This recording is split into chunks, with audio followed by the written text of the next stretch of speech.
It's great to be here. We have a very illustrious panel here to talk about a very important topic. So I'm Richard Maddison. I'm the Chief Executive of Trucost. We have Mark Goff, who's the Executive Director of the Natural Capital Coalition. Satya Tripathi, who is the Director and Executive Head, UN Office for REDD+ and Coordination Indonesia. Ashok Khosla, who is the founder and chairman of Development Alternatives Group, and Aditya Bayonanda, who is with WWF Indonesia. So just in the interest of time, what I'd like to do is ask each of the panelists just to describe where they're from and what their role is in their organization, and then we will go straight into some questions. So first of all, Mark, would you like to start? Thank you, Richard. I don't think the mic is working now. So my name's Mark Goff. I'm the Executive Director of the Natural Capital Coalition. The coalition brings together many of the different organizations that are working in natural capital around the world.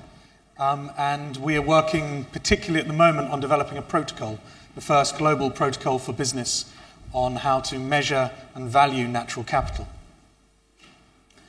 Hi, I'm Satya Tripathi. I head UN ORCID. It's a special office set up by the UN Secretary General focusing on REDD+ and Indonesia. And the primary reason being Indonesia is, as we all know, a big part of the problem. But we at the UN believe that it's even a greater part of the solution globally. And in that spirit, we work very closely with all stakeholders in driving change. And of course, I think the key mantra that we use is take Indonesia to the world and bring the world to Indonesia in achieving its true potential in climate change mitigation and adaptation. Thank you. My name is Ashok Khosla. My day job is working in a social enterprise in India, essentially to create jobs and basic needs products for village households and communities. But I've been working for my sins during the evenings and on weekends with a lot of other things on the international platform, which includes, I was president till recently of IUCN, one of the major proponents of the use of natural capital for all our benefits. And I'm currently chairman of the International Resource Panel, which is the UN's body, which is equivalent to the IPCC, but for natural resources. So I'm very deeply concerned about the bifurcation of natural and physical capital in those respects. And in the past, I was also for a long time president of the Club of Rome, which, as you know, was the original creator of the issues that we're dealing with today. Thank you very much. My name is Aditya Bayonanda. I'm working at WWF. My role there is the Forest Commodity Lead and also the HOB Business Lead. Basically, we try to engage, we try to move the business sector to a more sustainable management, and we try to work in a way that the business sectors can also contribute to saving important landscapes in Indonesia. Fantastic. So natural capital. I think the first question I'm going to ask the panel is, what is the importance of natural capital and climate change to businesses in Asia? But I'm going to start off by giving some framing comments to that. Historically, we've been expert at measuring financial capital, in most cases, actually, sometimes not in all cases. But we do not take account of the cost to the environment and to our economies of the damage to the environment. Our first double entry system for normal financial accounting was in 1340. And 675 years later, we still fail to account for the loss of forests and the creation of haze in any way that reflects any kind of accounting system for businesses in particular. And that makes it very difficult, I think, for businesses, for investors, and for governments to act. And so what we're going to talk about today is natural capital and how you actually take account of nature. 9 years ago, 9 years and 2 days to be precise, Lord Stern put together and published a review on climate change. And in particular, he published a review on the economics of climate change. And I think, for me, that was a shift in how we considered climate change, because he framed the fact that, or an estimate, that between 5 and 20% of GDP will be lost due to climate change, and that the cost of addressing climate change could be as low as 1% of GDP. So to someone that's financially rational, you can see that there's a clear case there put forward for action on climate change. Now, 9 years later, we still have to act firmly on climate change. But I'd like to widen this debate to the environment and nature in general, because these issues are complex, they're multidimensional, and nature is economically visible by and large, but fundamentally valuable. Global GDP is valued at $74 trillion in 2014, and the value of natural services, services provided by ecosystems, is estimated to be $125 trillion. So nature is actually supporting the health and wealth of our economy, and yet we are degrading nature at a rapid rate. So I'm going to start with 3 facts. The cost of emissions from the 2015 forest fires in this region, if you added a cost for carbon emissions that reflected climate damage, would be between $60 billion and $217 billion. Corporate profits, if they had to account and pay for natural capital, could be reduced by up to 50% on average. And finally, China's air pollution costs between 5 and 10% of GDP. So therefore, cutting air pollution in China would actually add up to 5% of GDP by some estimates. So we have both a problem and a huge opportunity to deliver a healthy and wealthy economic growth pathway. So the question to the panel really is, what is the importance of natural capital and climate change to businesses in Asia, and why do they need to act now? So I'll start with you, Mark. Why wouldn't they? I think is the question that has to come back. There is so much benefit in understanding more information when you're trying to make a decision. And at the moment, every business wants to make the best decision they can, whether it's about products, supply chain, site location. But at the moment, they're making that without having the right information. They know that there is a big hole there, and that's proven by the amount of companies that are coming forward that want to get involved with the coalition at the moment. In fact, I can just announce this morning that we've just reached 50 companies as of about an hour ago that have just signed up to pilot the protocol. So we don't have a protocol yet, but we have now 50 companies from around the world that want to pilot this and are seeing this as being something core to their business. Fantastic. That's a great result. I think we are all, as individuals, institutions, and as a planetary community of humans, are very short-sighted in the way we look at natural capital. Institutionally, what we do as individuals, as persons, humans, is guided by our value system. And although we wax eloquent about what is in our value system as regards nature, it doesn't reflect in our personal behavior. And then when we become CEOs and chairmen of boards or heads of organizations, it clearly does not translate into institutional objectives and goals, because as human beings, we don't carry that forward.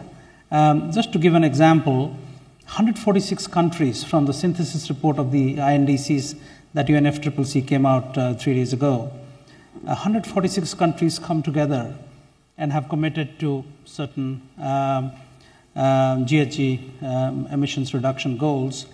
And from the 2,900 gigatons of carbon budget that the planet has before it goes bust, we've already used 1,900.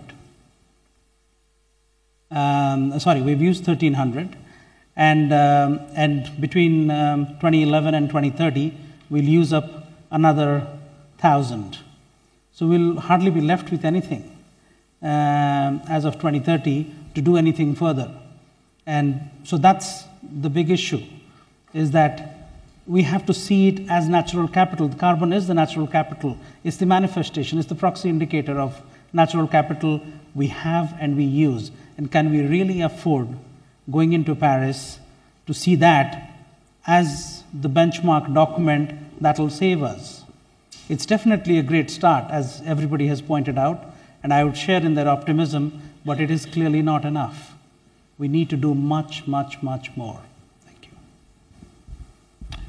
Well, let me come to the role of business in a second, but first of all, natural capital is a double-edged sword.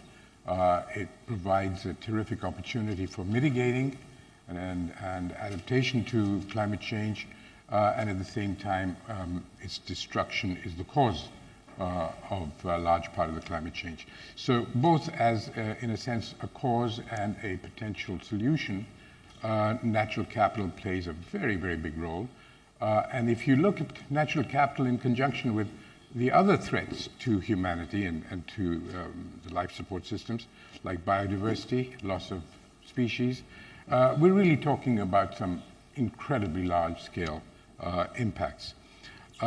Business does have a role to play.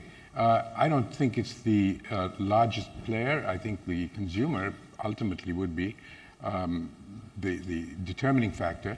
But business is constrained by law in many countries to increase shareholder value, and it has a very short-sighted view because that's the way the whole economy was set up in the last 250 years, looking at how to maximize profits in the very short term.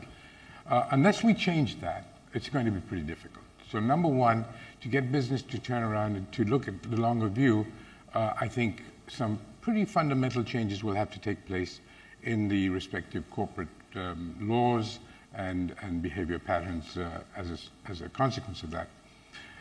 But ultimately, it's about pricing. There is no way that a business is going to take a very long view unless it reflects in the costs and benefits and profits of doing business. So there, I think we really have to think much bigger than simply how to persuade CEOs. We're going to have to make it necessary for CEOs to include real costs through fiscal measures, through taxation, through various other ways, in terms of their business calculations and investment calculations. So I think one really just can't hope with an injunction or advice or proselytization to get people to be good. We're going to have to do better than that. It's good to have them sign protocols and treaties and agreements, but unless the prices are right, it's not going to happen. Great. Aditya? Yeah. I think actually, as a proxy, I think the market has actually kind of demanded natural capital to be well managed. Just coming from Indonesia, the business sector plays a big role. I mean, and you can see that there's been a surge of zero deforestation commitments lately, where, like in the context of IPOP, that's like 80% of the market basically has committed to zero deforestation. In the pulp and paper sector, the two giants have made similar commitments. So that's 80% of the sector. So theoretically, if everything is being followed, then this haze would not be so severe. So putting into action what is committed and how to actually save this natural capital is the challenge. Now, I think the market has to realize that these processes, they need to be monitored. You can't just take them at face value that corporates will save the natural capital because it makes them feel good. I think you're correct. It needs in the context that it is good business. Now, the events were in Singapore, where I think the Minister of Foreign Affairs mentioned this morning, that consumers have taken action, bringing products off the shelves, I think that is a momentum and something like a preview of things to come. Now, in the context of peatland, it's clear. The haze, 70% of it is coming from peatlands. So the solution is get off peatlands. Or if you are on peatlands, don't drain the peatlands. So I think that but these solutions will bear costs. And I think if companies realize that they're in it for the long term, that this will play out. I think someone this morning mentioned to me that it's so much cheaper to prevent rather than try to put out these fires. And so how to kind of quantify that natural capital, even if it's the context of disaster aversion, I think that's very important that it goes into the books of companies when they make these decisions. So it's about considering where you are, calculating your impacts, and then how you manage. If you are a company and you've chosen or you are situated on a peatland, of course you have a greater much responsibility of managing those lands rather than if you're somewhere in a degraded or deforested area. So these are choices that are business choices if you're in it for the long run. Thank you. Great. So in practical terms, and for businesses in this room, and perhaps for investors as well, how can they actually do this? How can they account for natural capital? How can they understand risk? How can they, if you're an investor, how can you allocate capital more efficiently? And do you think companies in Asia are doing this, or are we at the start of that journey? So let me start at the other end, actually. It was much easier this way. I got a lot. So there are tools already out there. For macro, there is a tool called Invest. That's an open source software that you can actually play around with it to see whether what you do in the landscape, what does that affect on like water, and what does that affect on carbon.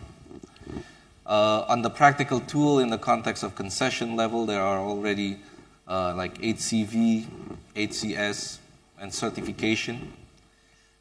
Like in the context of certification, you can actually then measure what is actually the management actions I need to take.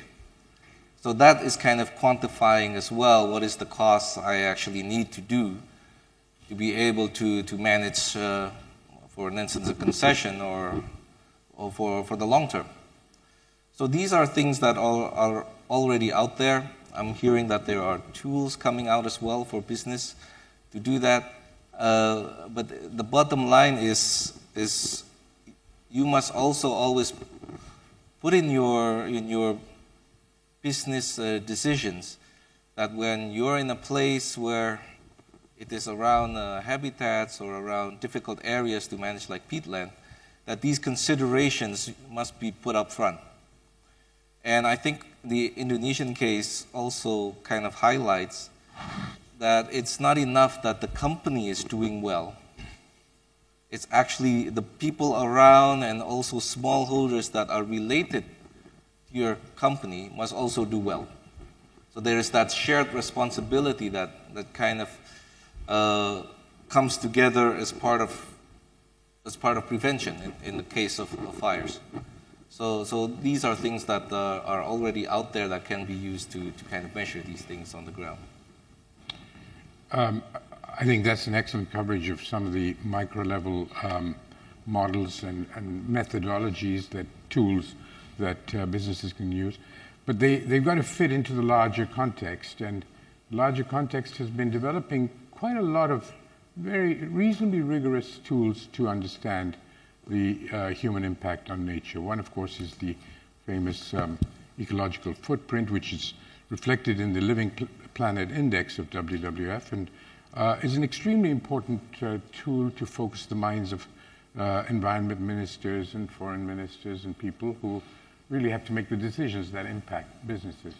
So apart from that, my own work 20 years ago was concerned with the material intensity of our civilization, of our economy. And we developed a whole series of understanding about what impact a particular resource has on the environment and on scarcity, etc. And this is a science called MIPS, the material intensity of per service unit, which essentially depends on the concept of rucksacks.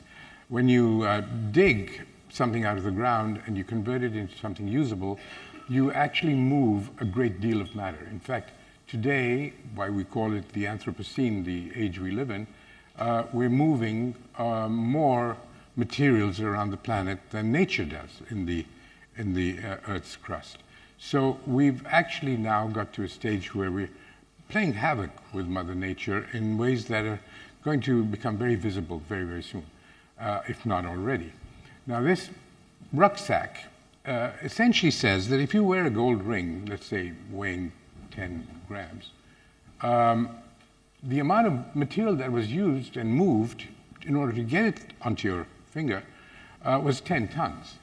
So when you look at the impacts of natural capital, you really got to look at this, not just the first order effects, but the second, third order effects of how you actually mobilize that capital. So there are actually now very big efforts within the urban environment, within a national kind of level environment, to see how the flows, what we call the metabolism of these economies in terms of material flows. And they're quite horrendous. So with the concerns of business using tools like that, we've got to add them all up to see how actually they impact the economy-wide concerns. Thank you. Great. I think I'll try to it's the corporations are important, of course, in this conversation, but the policy space is equally important, and governments and corporations talking sideways is not going to work any further. And to just quote Mr. Sharan from the last panel, it's time to get out of the arithmetic of negotiations, I give the least and I get the most and I'm a good negotiator. That's not going to work. You're negotiating, actually, in a way, we are negotiating our own lives, and we don't see that. And in that, corporations can actually, if they rise above the level of seeing profits to the exclusion of social and environmental costs, if they rise above that, they'll see that there's great benefit in understanding the simple equation of stocks and flows. Like we do when we open a savings account in a bank, we're not stupid enough to take all the money out and still expect interest to come in every month. We put the capital in there, leave it there, and we do that retirement planning all our lives.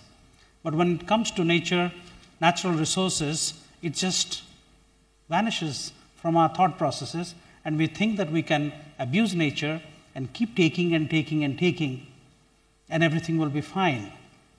That's not going to work.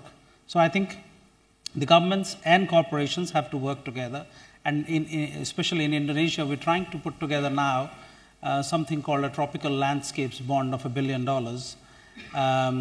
and this is something led by the President's office, and several top corporations are going to be partners in this effort, and focusing on smallholders. Everybody has talked about the fire and haze problem, because it is a huge problem, and a lot of things are not said diplomatically, but it is a problem of epic proportions, both to the country and to the planet. By conservative estimates, it emits more greenhouse gases every day as compared to the entire US economy for the last 2 months, if you take the average. And in total, it exceeds the entire annual emissions of Germany and UK and several other highly industrialized nations. It is a huge problem. But we have been reactive all along. And as you rightly pointed out up front, that every disaster presents a huge opportunity to make things right. So I think it is that moment in history where Indonesia actually can turn the corner and say, we're going to deal with the drivers of the problem, not the manifestations, which are important, which you need to react to, but it is even more important to deal with the drivers. Poverty, smallholder productivity, environmental protection being at the core of the planning consciousness. That's the only way this is going to work. Great. So Mark, do you want to talk about how the protocol can help us with addressing the drivers of the problem? So I think that the issue at the moment isn't that there isn't a way to measure and value what your impacts are. There's been ways around for quite some time, at least 20-odd years. They're improving all the time, but the issue that we've really got is around standardizing that and getting that to scale, so it's not just the usual organizations and companies that are doing this and pushing it down through their supply chains, but actually it's all organizations that are bringing this in and are seeing the benefits. To do that, we do need a standardized approach, and that's what the coalition's trying to produce at the moment. There's 2 consortia helping to produce the protocol, and when you start looking through the major papers that have been written on natural capital over the last 10 years or so, many of those authors are involved in the process of creating this protocol. So the protocol is harmonizing the existing work. It's not coming up with a new approach to compete against all these existing ones. It's trying to bring all of that together and make sense of it so that we can get this to scale as quickly as possible. The benefits for companies need to be realized as quickly as possible. Great. So we have time for one question from Pigeonhole, and if anybody has a question from the audience, then please just come to a microphone. Accounting and climate change sit in 2 completely separate departments in businesses today. Maybe we should address this as a start. So what is the panel's view on governance structures associated with dealing with natural capital? I'll go. It's changing. In my previous job, I've worked in corporates for the last 20 years. My previous job, they've just moved the sustainability department over to the finance department. So all of the data collection is going through the finance department. You see that happening all around the world at the moment. There's a change. I think the other thing, just building on your collaboration, which I've heard a couple of times here, is that it's really important that we don't end up setting up more silos within this whole process. It's got to be about integrating things into existing processes. So, for example, in the protocol, when we talk about relevance and materiality, it's not setting up a new way to work out what is natural capital. All businesses have risk and opportunity registers, otherwise they wouldn't be in business. What they can't do very well at the moment is connect that strategy that's seeing that down to the operations. So what we should be doing is looking to integrate these processes in, not create another stream of work. The 7 worlds that we talk about in the coalition, you've got the need that comes from the NGOs, you've then got the coming through to the researchers, the data, the academia. Then you come through to the engine of this from our perspective, which is business. Then after business, you've got reporting and standard setters. Then finance and financiers community trying to make sure that that's the fuel to make sure all of this works. Bringing all of those together is really important. I think that's what adds strength to any initiative, and you can't do it singularly. The policy piece and bringing those governments in as well. We've got an opportunity here with natural capital to not make the mistakes I think we've made before with climate change and other things. It can't just be a top-down. No legislation works like that. It can't be just market drivers. We've got to look at all those other levers that are in there, and we've got the opportunity to do that in this space now, if we can bring all of those players together. Anyone else like to comment on that? Well, the corporations, they actually mimic what happens in the governance space. If you see, since 1992, most of the conversation around climate change has been with environment ministers who don't hold the purse strings. And it's the finance ministers who do. So these guys have all the conversations with the best of interests, go back, and then the finance minister says, sorry, I don't have a budget. So it's heartening to see that finally G20 finance ministers are talking about it, And G20 heads of states or G7 heads of states are actually committing themselves to a carbon-free future by a certain date. And one hopes that will reflect itself in, of course, there are champions within the corporate world, like Unilever and others, who are really taking big steps forward in this conversation.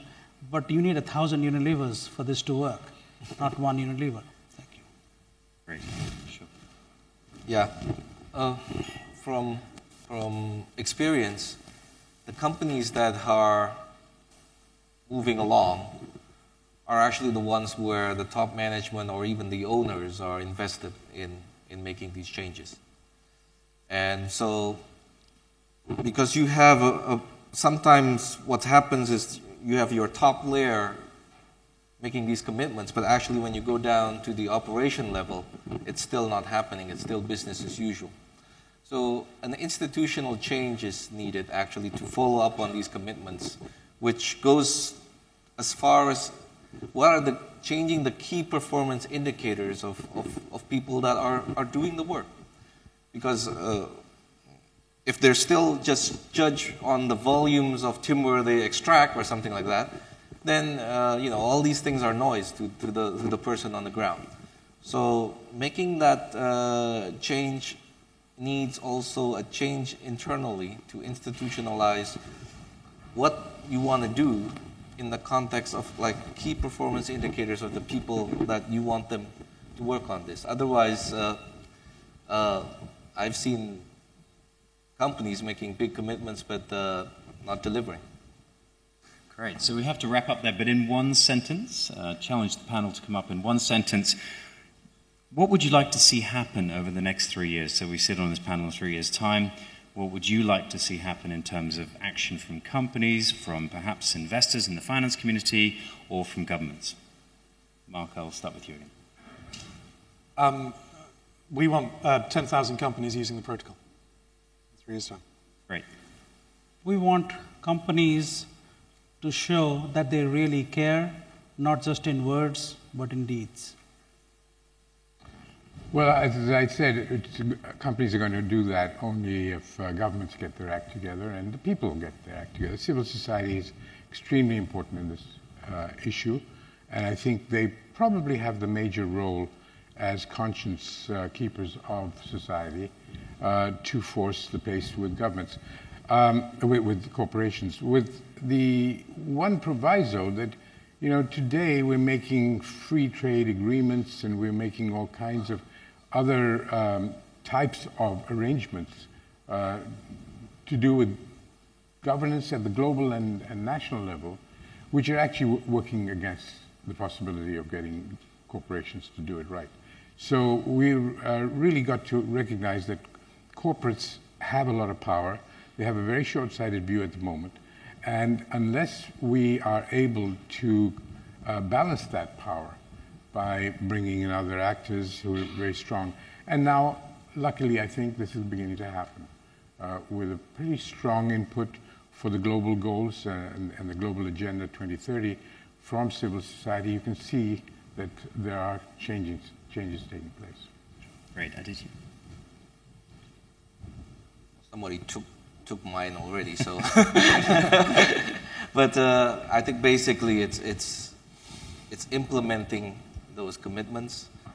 It's about realizing that it's a joint effort, and that sometimes coming together, corporate has a lot of leverage to change governments as well, how they operate. And realizing that and coming together to actually make those changes, I think it's something that we have the momentum in this next 3 years. Fantastic. Well, that's a perfect sum up, I think. I can add very little to that, except to continue the trend of quoting United States presidents. Benjamin Franklin, quite a long time ago, said, "We'll know the worth of water when the well is dry." And I think in terms of natural capital, for me, I would rather know the worth of nature before we run out. So please thank the panelists for an excellent panel. Thank you.